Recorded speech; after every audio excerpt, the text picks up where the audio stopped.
There's two types of money, and the system does not teach them both to you for a reason. Your employer wants you to remain a good, profit-generating employee. The school system wants you to trade your time for money. Factory schools were created to create docile employees. The banks, government, and taxation systems want you to continuously consume to their benefit, but at a cost to you. Money that your time is traded for, it is blood, sweat, tears, time, and effort. That is the first type of money, where you trade time for value. This could be a business you operate that you trade your time for, it could be a side hustle, or it could be a generic employment income job. Time is your most valuable, finite resource that you have. Trading your time for money is not possible forever, nor will your wealth grow or even beat inflation if you do not utilize your time, your hard-earned money, properly. Time-earned money is costly and precious, yet many people trade their time to earn money and then use that money to consume on liabilities. Then there's the second kind of money. This is the kind of money that works for you. It is the time-earned money compounding and making you additional income on top of the income you've already made by putting your money to work for you. Money that your money makes you, such as investments. Picture your time-earned money like a business, where every dollar you earn is an employee you put to work in order to maximize the returns of your profit or your business. The more employees you have, the more profit you generate. If you take your time-earned money and blow it on consumables, that business will never get built because you're not investing in that business. Most people only earn money by trading for time. Many financially illiterate people aren't even aware of the second type of money, money that works for you. So here's the goal. Your time-earned money should only be spent on necessities and assets that increase your income. No consumption, no liabilities, no living beyond your means, no coping, and no addiction mechanisms. Just time traded for assets. Remove all luxury purchases and reroute that value to your assets inside of your balance sheet, whether it's stocks, businesses, real estate, GICs, side hustles. Eventually, as you contribute more money to your assets from your time-earned money, your second type of money, the assets that make you money, eventually begin to eclipse the value of the money you trade your life force for, the money that you traded your time, blood, sweat, and tears for. The money you earn from trading time is costly. As I said, time is your most valuable resource, so time-earned money must be spent solely on necessities and assets, not liabilities. This is called delayed gratification. You can still purchase consumable liabilities if you wish, but the money for frivolous spending should come from the second type of money, your assets, the money that compounded without draining your time and life force. This is not the same as deprivation. This is delaying your wants until your needs are taken care of first. This is delaying consumerism and poor financial habits that lead to living outside of your means, in order to achieve financial stability as soon and as young as possible. And why does age matter? Because the earlier you make your money work for you, the longer your money has to grow, compound, and earn you more money. This is why it is important to trade time for assets and not liabilities. When you begin to understand the distinction of the two different types of money, you start to understand the value of your time and how much time-earned money costs you, if it isn't utilized correctly.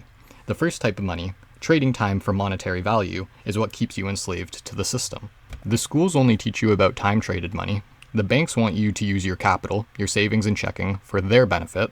They invest it or loan your money, and they take the profits or the interest, while you pay for the bank account and your credit card fees. Is that a fair trade? Employment income is some of the highest taxed forms of income. Even capital gains tax is often less than employment income. Time-traded money cannot be tax-sheltered, but investment money can. Utilize RRSPs or TFSAs to reduce or fully eliminate your tax bill. Inflation and the cost of living will always rise faster than your savings in cash or your wage. So corporations don't want you to have this knowledge to break the enslavement cycle because they profit off of your employment and your consumerism. You make a dime while they make a dollar, and you invest it back into the business by buying their products. Banks don't want you to have this knowledge because they won't have access to your capital to profit off of, and you will no longer pay bank fees. They want to profit off of your mortgage and the interest accrued. The schools don't teach you this knowledge because they breed tuition-paying, tax-paying employees, which benefits the system more than a bunch of freethinkers who control their time and wealth for themselves. The opportunity cost of some academics, not all, can be a wealth killer for young Canadians. Our government and tax system would prefer you trade your time for money because they will reap more in total taxes. The system was built for those who are financially literate to win. Those who understood type number 2 money without school teaching them, and everybody else is expected to be high tax paying, hard-working employees that trade time for money, rather than making your money work for you. The system benefits the 1% without teaching the remaining 99% on how to become part of the asset class. This is the reason the wealth gap keeps getting larger. Reference COVID-19, where employed workers struggled, businesses closed, and the investing class bought assets for cheaper than they had been in decades. Any workers with a retirement brokerage got hit hard, such as senior retirees, and the younger asset holders bought the shares the panicking boomers were forced to sell on the cheap. After COVID, the wealth divide got significantly bigger, the biggest in history it's ever been, between the disappearing middle class and the 1%. Financially literate individuals won, while hard-working tax-paying employees struggled. This was the single largest wealth transfer in history at the cost of the working class consumer. And the point is, if you're trading your time for money, you are trading your life for money. Now imagine if you used that money to make more money, and then instead of spending your gains on consumption, you used that earned money to earn even more money by reinvesting your gains back into your income-producing assets rather than your liabilities so that it compounds and multiplies faster. At a certain point, you reach a position where what you spend on the cost of living means nothing. You are living freely off of your income-producing assets without having to work.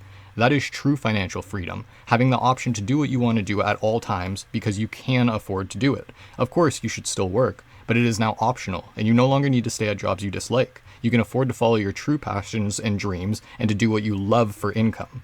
You can start a business, seize opportunities, travel, do whatever you want to do. You're no longer restricted to employment, income traded for your precious time and life force anymore. Live frugally, maximize earnings from time-traded income, and invest time-traded income into money-producing assets. It is possible, you just weren't taught how it is possible by design. But with a little bit of financial literacy and knowledge, you can absolutely become part of the wealthy class. Others are doing it, so why can't you? What makes you different? The answer is simple. You can. There's 2 types of money, and the money that you trade your time for is so precious, important, and costly. Do not waste it. Consider the following before you squander your time-earned money on consumables. If a product or service is $20 and you make $20 an hour, you are trading 1 hour of your life for that consumable good. And most consumers make purchases with their time-earned money, not assets that produce income. You trade your time for money, then you trade your money earned with life force on a consumable good. Not to mention, on every consumable purchase, you are losing to the opportunity cost. That $20 could have been growing, producing more assets for you, but instead it's gone, spent. And not only did it lose the opportunity cost, but you got taxed for earning the income, you got taxed for spending the money on the product, and the inflationary prices and rising cost of living needs to be factored into your consumable purchases as well. All of society wants you in this system, trapped, consuming. They want you uneducated, they want you overfeed, they want you to be taxed, you to spend, they want you to finance, and they want you to go in debt. When I make a purchase, I compare it to 2 things: my hourly wage, as I said, and my favorite stock price. Ask yourself this when you consider buying unnecessary consumables next. Would you rather spend your life force on this consumable liability that keeps you trapped, or acquire an income-producing asset that brings you closer to freedom?